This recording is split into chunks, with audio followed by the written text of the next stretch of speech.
Our discount engine is insanely robust. Its flexibility is really unmatched. However, with that flexibility can come some complexity.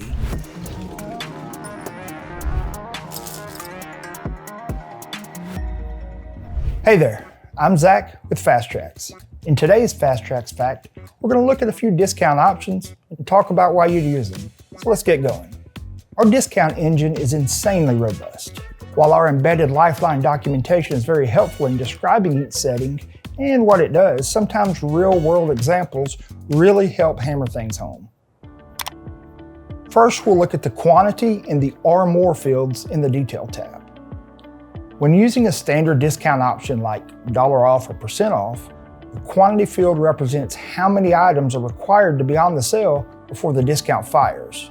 And the or more options ask if each item after that is discounted or is the discount reset.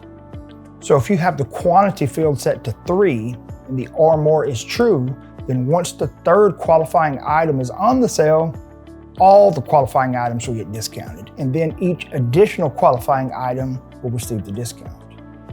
If or more is false, then the discount will fire in sets of 3. So if I add 3 qualifying items to the sale, they'd receive the discount. However, the 4th and 5th item would not. But when I add that 6th item, the discount would then fire again and discount items 4, 5, and 6. Like all discounts, it's going to continue to fire till any thresholds are met, like daily, transactional, or weekly. Next, let's look at the stackable setting. This lives in the Options tab and goes hand in hand with the Priority field. When enabled, it allows items in this discount to also be available for other discounts, which ultimately could mean the items are discounted multiple times. So I'm often asked, why would you ever set this to false? Usually when you have an item in 2 discounts, it's by design and you want the item discounted twice, like a manufacturer-funded and a self-funded. A great example of why you would set it to false is premium cigars. A common discount is something like buy 9 cigars and get the 10th free, like an old school punch card. So let's say you have that running on all items in your premium cigar category. Fuente comes out with a new cigar line that you really want to promote.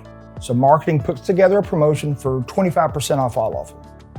You probably don't want those Fuentes that are receiving a 25% discount to count towards the buy 9 get 1 free discount. So to handle this, on both discounts, you would set the stackable option to false and then ensure that the Fuente discount is a higher priority than the buy 9 get 1 free discount. The priority, by the way, a higher priority actually is a lower number, like 5 is a higher priority than 11. So once configured this way, any items that have the Fuente discount applied to them would not be eligible for the buy 9 get 1 discount. Finally, let's look at discount groups and sets. Discount groups are pretty straightforward. It's simply a filter for your discounts. This is used to easily navigate and filter from like the summary or reporting screens. It's commonly used for manufacturer-based discounts, so using the example above, if you had multiple Fuente discounts running, each of them would have the same discount group name, so filtering to find them for reporting is simple. Discount sets are used similarly to the stacking option. This was created to handle scenarios where an item is on a manufacturer-funded discount and a self-funded discount. So stackable would generally be true as you'd want both to fire. However, the manufacturer funding this has 2 different values based on the quantity sold.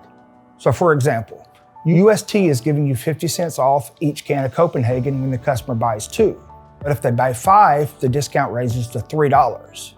This would generally be handled by setting the stackable and priority fields as described above.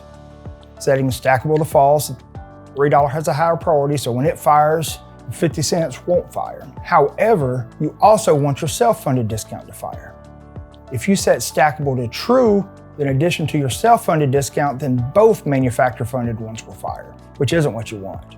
By putting both manufacturer-funded discounts into the same discount set, they're treated and evaluated as one discount, meaning only one will fire. This allows you to set up multiple discounts and have them treated as one. So that's all for this edition. Hopefully that clears up some of the complexity on discount options. Thanks for tuning in.